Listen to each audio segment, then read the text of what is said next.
अंशी स्कूल खूप जास्त स्ट्रिक्ट आहे. तिथं सुट्ट्या वगैरे घेतल्या ना, की लगेचच बडबड करतात, की सुट्ट्या का घेतल्या वगैरे म्हणून आणि बोलतात पण आणि नोटीस पण लिहायला सांगतात.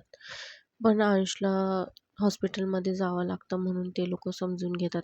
ऑलरेडी आम्ही सांगितलेलं आहे, की त्याला हॉस्पिटलमध्ये घेऊन जावं लागतं कधी बोलवल त्यावेळेस. मग ते प्रिन्सिपल वगैरेंनी पण समजून घेतलेलं आहे आम्हाला.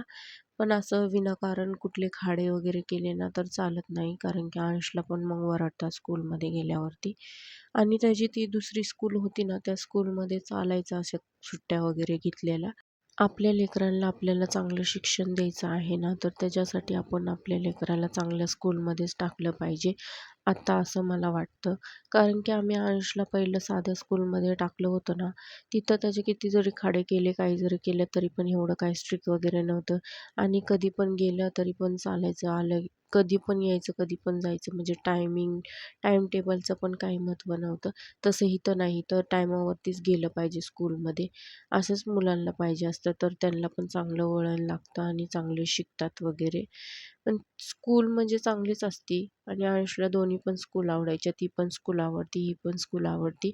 तर इथं मी अंशला स्कूलमध्ये सोडून वगैरे आले आणि नंतर ना अंशचे पप्पा गेले होते घ्यायला. तर असा होता अंशच्या स्कूलचा vlog. Thank you so much for watching. Bye.